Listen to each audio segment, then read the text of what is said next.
Hey everyone, welcome to our lesson on solving exponential equations. We're going to talk about two methods for solving these equations. You actually have three, but the lesson's going to go over the first two.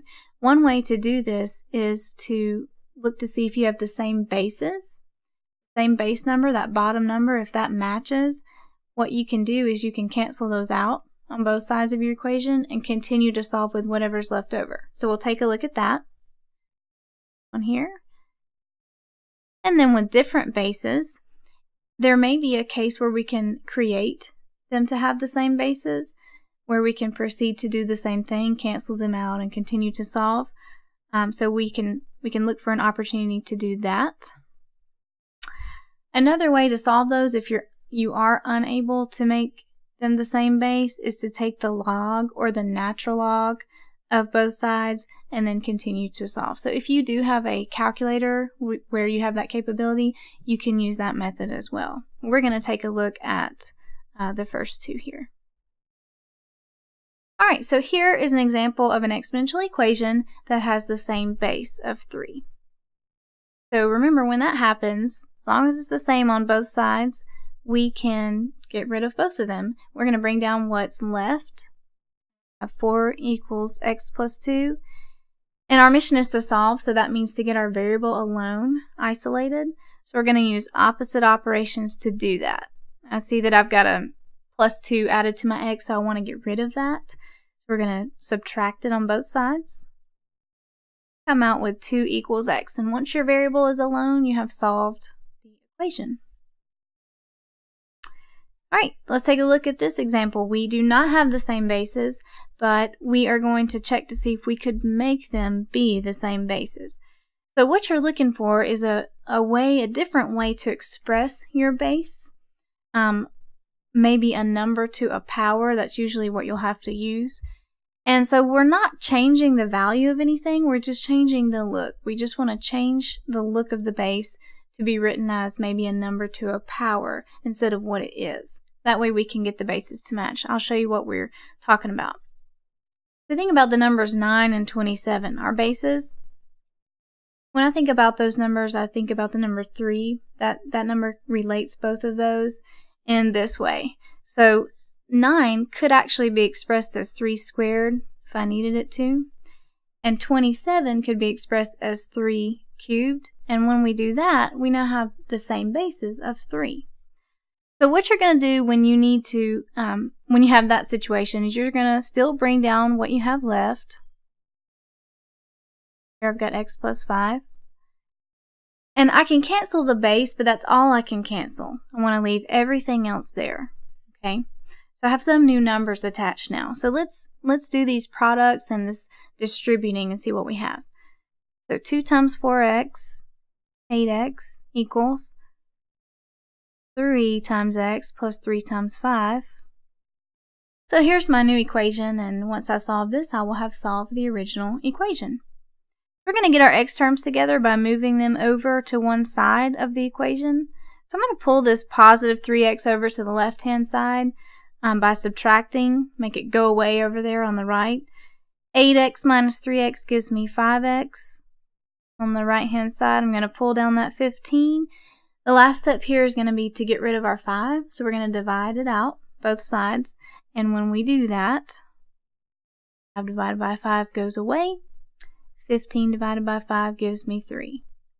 Here's our answer. And you can always go back in and plug it in for your x values and check and make sure you get a true statement and you did that correctly. Alright, second example.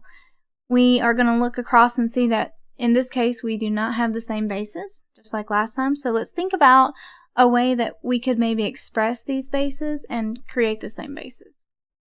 So I've got 1/4 and I've got 16. So this is a little more challenging. I think about the number 2. 2 is related to both of these in that I could use it as a base, common base, and express these as 2 to some power. 1/4 is going to require me to use a negative power. Okay. 2 to the positive 2 gives me 4, so I know that 2 to the negative 2 is going to give me 1/4. I'm going to bring down everything that's left, or everything that was in the original problem. 16, how could we express that as 2 to a power?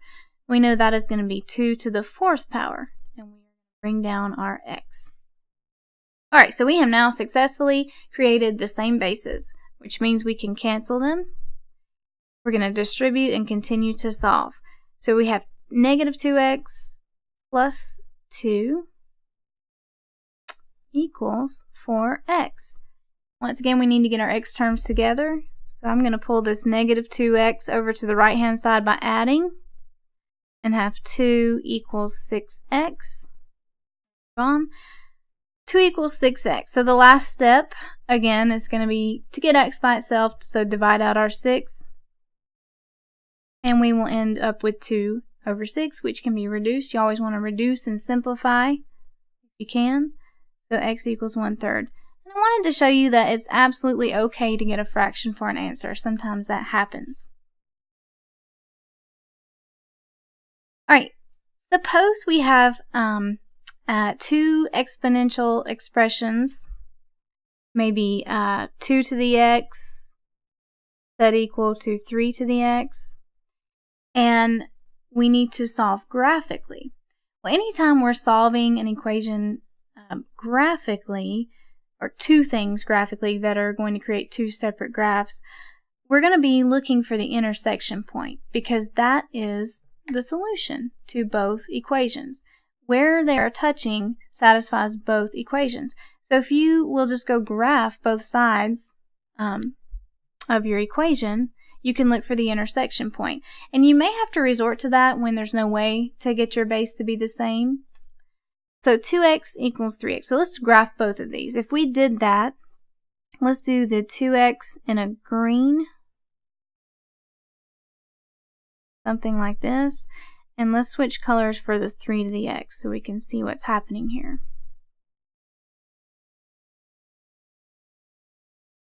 Okay.